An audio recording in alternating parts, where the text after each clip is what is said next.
तो चलिए आगे बढ़ेंगे और इसी बीच कांग्रेस के नेता गणेश गोदियाल का बड़ा बयान सामने आया है। कहा कि सर्वे रिपोर्ट्स के आधार पर टिकट बांटे जाएंगे, कुछ नेताओं को सीट बदलने की छूट मिल सकती है। गणेश गोदियाल ने कहा कि सीएम फेस पर उन्होंने चुप्पी साध ली है।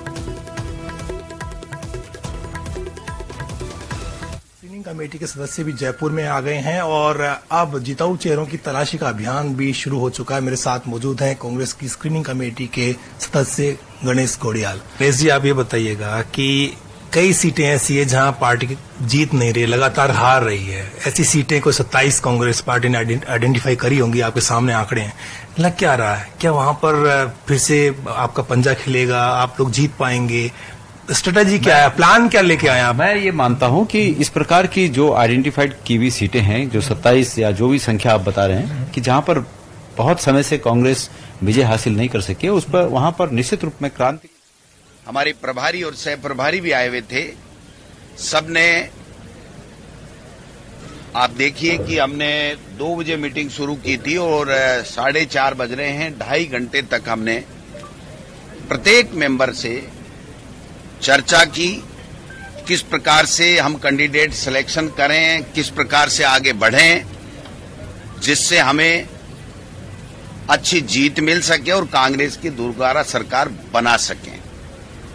बहुत ही महत्वपूर्ण सुझाव आए और सुझावों के बाद में एक राय होकर के जो निर्णय हुआ, हम लोग 21, 22, 23 3 दिन हम ब्लॉक कांग्रेस कमेटियों की बैठक करेंगे। वहां पर ब्लॉक कांग्रेस कमेटियों की बैठक में हमारे प्रदेश कांग्रेस कमेटी का जो भी पदाधिकारी इंचार्ज होगा वो वहां उस बैठक में जाएगा, उपस्थित रहेगा और हम वहां पर जो भी आवेदन करने वाले हैं वो आवेदन हम लोग लेंगे। तो 3 दिन के बाद में 20, 21, 22, 23, 24 तारीख को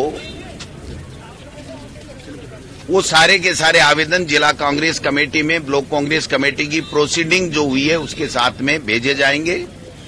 24, 25, 26, 27 3 दिन हमारे जितने भी पीसी के मेंबर साहिबान हैं वो 2-2 का ग्रुप बना करके हम लोग जिलों में भेजेंगे। 2-2, 3-3 जिले उनको दिए गए हैं।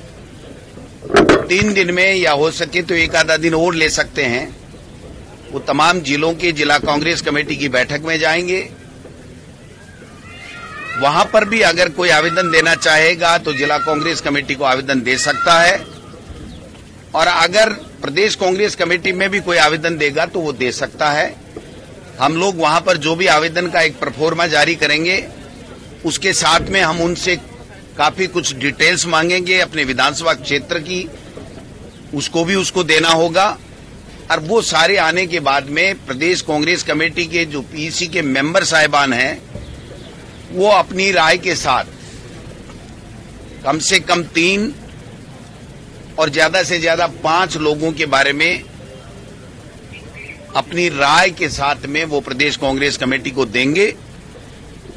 फिर हम लोग पीसी के अंदर चर्चा करके और एक राय बना करके और सीसी के अंदर हम हमारी बात रखेंगे। जो सीसी के मेंबर हैं और चेयरमैन साहब गोगई साहब 28, 29, 30, 31 4 दिन वो राजस्थान में रहेंगे, दोनों अपने साथी मेंबर साहिबान के साथ में, और उनका स्टेट लेवल पे होगा या संभाग स्तर के ऊपर वो जाना चाहेंगे, जैसा उनका विचार होगा, जैसा उनको व्यवस्थाएं हम देंगे।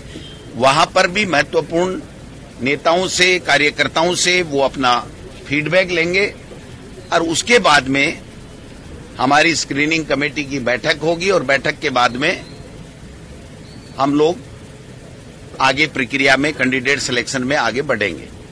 मैं आपको इतना कह सकता हूं कि आज राजस्थान में जो माहौल है, बच्चे बच्चे की जबान पे, बूढ़े की जबान पे, महिला की जबान पे, माता बहने की जबान पे हमारी सरकार की फ्लैगशिप योजनाएं, हमारी गुड गवर्नेंस और राहुल गांधी जी की भारत जोड़ो यात्रा और खड़गे साहब का नेतृत्व है, बच्चे बच्चे की जुबान पे है।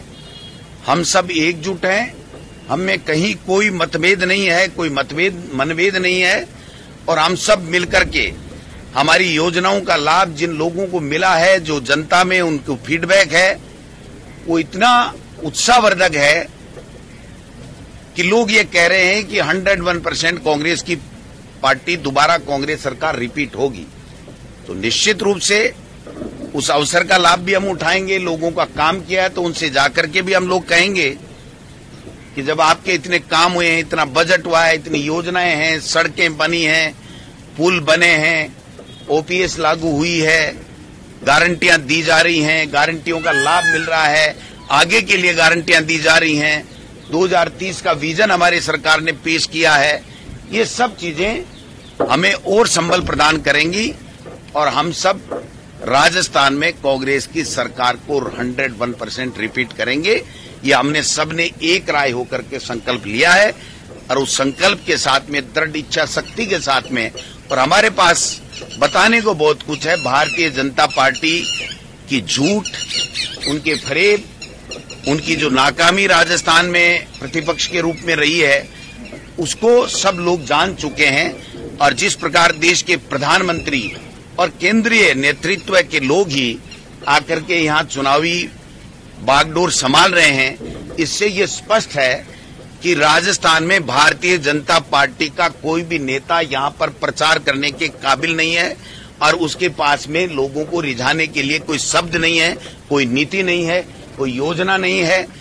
और ज्यों मोदी जी, अमित शाह जी या नड्डा जी आएंगे, राजस्थान की जनता उनसे सवाल पूछेगी, उनको याद कर करके कहेगी कि मोदी जी आप बताइए महंगाई का क्या हाल है, बेरोजगारी का क्या हाल है, किसानों की आमदनी का क्या हुआ, आपने ओपीएस देनी कि नहीं देनी, आपने 10 गारंटियों को रेवड़ियां कैसे बताई गरीब को लाभ देने वालों को। ये सब चीजें आएंगी तो हमें देश के प्रधानमंत्री या केंद्रीय नेतृत्व के नेताओं के प्रचार करने से, मेरा प्रदेश कांग्रेस कमेटी के अध्यक्ष के नाते कार्यकर्ताओं की भावनाओं को ध्यान में रखते हुए ये मानना है, जो मुझे फीडबैक मिला है, कि अगर केंद्रीय नेतृत्व यहाँ प्रचार करने आता है तो जनता भारतीय जनता पार्टी को सबक सिखाएगी, क्योंकि 9 साल से केवल जुमले सुन रहे हैं, झूठ सुन रहे हैं, एक भी योजना नहीं है। और ईआरसीपी और जितने वादे किए थे वो सब उनके केवल नकली बातें हो गई और झूठे वादे रह गए।